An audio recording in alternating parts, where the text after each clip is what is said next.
ಬಸ್ನಲ್ಲಿ ಯುವತಿ ಜೊತೆಗೆ ಅನುಚಿತ ವರ್ತಿಸಿದವರಿಗೆ ಧರ್ಮದೇಟು ಬಿದ್ದಿದೆ. ಬೆಂಗಳೂರಿನಿಂದ ನೆಲಮಂಗಲದತ್ತ ಹೊರಟಿದ್ದ ಕೆಎಸ್ಆರ್ಟಿಸಿ ಬಸ್ನಲ್ಲಿ ನಡೆದಿರತಕ್ಕಂಥ ಒಂದು ಘಟನೆ ಇದು. ಬಸ್ನಲ್ಲಿ ಯುವತಿ ಜೊತೆಗೆ ಅನುಚಿತವಾಗಿ ವರ್ತಿಸಿದ್ದಕ್ಕೆ ಧರ್ಮದೇಟು ಬಿದ್ದಿದೆ. ಬೆಂಗಳೂರಿನಿಂದ ನೆಲಮಂಗಲದತ್ತ ಹೊರಟಿತ್ತು ಆ ಒಂದು ಕೆಎಸ್ಆರ್ಟಿಸಿ ಬಸ್. ಆ ಬಸ್ನಲ್ಲಿ ಪ್ರಯಾಣಿಸುತ್ತಿದ್ದ ಯುವತಿಯೊಬ್ಬಳ ಜೊತೆಗೆ ಒಬ್ಬ ವ್ಯಕ್ತಿ ಅಸಭ್ಯವಾಗಿ ವರ್ತನೆ ಮಾಡಿದ್ದಾನೆ. ಅನುಚಿತ ವರ್ತನೆಗೆ ಬೇಸತ್ತು ವ್ಯಕ್ತಿಗೆ ಕಪಾಳ ಮೋಕ್ಷ ಮಾಡಿದ್ದಾಳೆ ಆ ಯುವತಿ. ಘಟನೆಯ ಬಗ್ಗೆ ಯುವತಿಯೊಬ್ಬಳು ಸೋಷಿಯಲ್ ಮೀಡಿಯಾದಲ್ಲಿ ಈಗ ಪೋಸ್ಟ್ ಅನ್ನು ಹಂಚಿಕೊಂಡಿದ್ದಾರೆ. ದೃಶ್ಯದಲ್ಲಿ ಗಮನಿಸ್ತಾ ಇದ್ದೀರಿ, ಇದು ಕೆಎಸ್ಆರ್ಟಿಸಿ ಬಸ್ನಲ್ಲಿ ನಡೆದಿರತಕ್ಕಂಥ ಒಂದು ಘಟನೆ. ಯುವತಿಯೊಂದಿಗೆ ಅಸಭ್ಯವಾಗಿ ನಡೆದಿದ್ದಕ್ಕೆ ಈ ರೀತಿಯ ಒಂದು ಘಟನೆ ನಡೆದಿದೆ.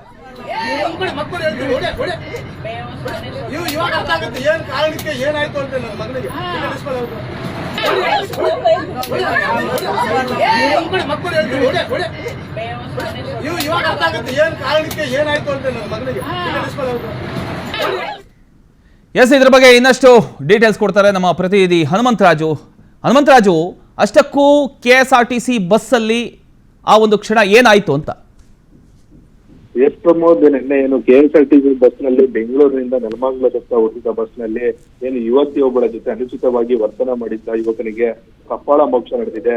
ಈ ಸಂಬಂಧ ಈ ಹಿನ್ನೆಲೆಯಲ್ಲಿ ಇತ್ತೀಚಿನ ದಿನಗಳಲ್ಲಿ ಮಹಿಳೆಯರಿಗೆ ಬಸ್ ನಲ್ಲಿ ಪ್ರಯಾಣಿಸುವಾಗ ಸಾಕಷ್ಟು ತೊಂದರೆ ಕೂಡ ಆಗ್ತಿದೆ. ಎಲ್ಲೋ ಒಂದು ಕಡೆ ಏನು ತುಂಬಾ ರಶ್ ಇರುತ್ತಲ್ವಾ, ಇದನ್ನೇ ಅಡ್ವಾಂಟೇಜ್ ಆಗಿ ತಗೊಂತಕ್ಕಂತ ಕೆಲವಷ್ಟು ಕಿಡಿಗೇಡಿಗಳು ಮಹಿಳೆಯರ ಅನುಚಿತವಾಗಿ ವರ್ತನೆ ಮಾಡೋದು, ಜೊತೆಗೆ ಅನುಚಿತವಾಗಿ ಅವ್ರನ್ನ ಟಚ್ ಮಾಡುವಂತ ಕಾರ್ಯಗಳು ಒಂದಾಗ್ತಿದೆ.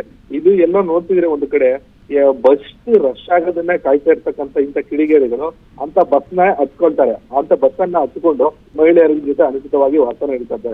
ಇಂಥದ್ದೇ ಒಂದು ಸಂದರ್ಭ ನಿನ್ನೆ ಏನು ಬೆಂಗಳೂರಿನಿಂದ ನೆಲಮಂಗಲಕ್ಕೆ ಹೊರಟಿದ್ದ ಬಸ್ ನಲ್ಲಿ ನಡೆದಿದೆ. ಈ ವೇಳೆ ಅಲ್ಲಿ ಏನ್ ನಡೆದಂತ ಅನುಚಿತ ವರ್ತನೆಯಿಂದ ಮಹಿಳೆ ಅಲ್ಲೇ ಕಣ್ಣೀರನ್ನ ಹಾಕಿ ಜೊತೆಗೆ ತನ್ನ ಧೈರ್ಯವನ್ನ ಕೂಡ ಅಲ್ಲೇ ಪ್ರದರ್ಶಿಸಿದ್ದಾಳೆ. ಎಲ್ಲರ ಮುಂದೆ ಅಲ್ಲೇ ಕೂಡ ಕಿಡಿಗೇಡಿಗೆ ಕಪಾಳ ಮೋಕ್ಷ ಮಾಡಿ ಸಾರ್ವಜನಿಕರಿಗೂ ಕೂಡ ಹೇಳಿ ಆತನನ್ನ ಏನು ದೂರು ಕೊಡುವಂತ ಕಾರ್ಯಕ್ಕೂ ಕೂಡ ಈಗ ವ್ಯಕ್ತಿ ಮುಂದಾಗಿದ್ದಾಳೆ. ಜೊತೆಗೆ ಅಷ್ಟೇ ಅಲ್ಲದೆ ತನ್ನ ಸೋಷಿಯಲ್ ಮೀಡಿಯಾದಲ್ಲೂ ಈ ರೀತಿ ವರ್ತನೆ ಮಾಡಿದ್ದನ್ನ ಕೂಡ ಆಕೆ ಪೋಸ್ಟ್ ಅನ್ನ ಮಾಡುವ ಮೂಲಕ ತನ್ನ ಆಕ್ರೋಶವನ್ನ ಕೂಡ ವ್ಯಕ್ತಪಡಿಸಿದ್ದಾಳೆ. ಪ್ರಮೋದ್, ಥ್ಯಾಂಕ್ ಯು ನಿಮ್ಮೆಲ್ಲ ಮಾಹಿತಿಗಾಗಿ ಹನುಮಂತರಾಜು.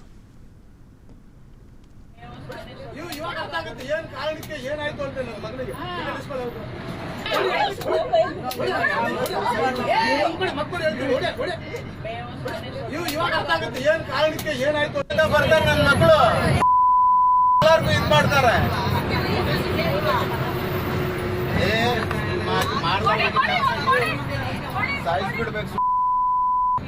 ಯಾವ್ದಾವ್ದೋ ಊರಿನಿಂದ ಬರ್ತಾರೆ ನನ್ನ ಮಕ್ಕಳು.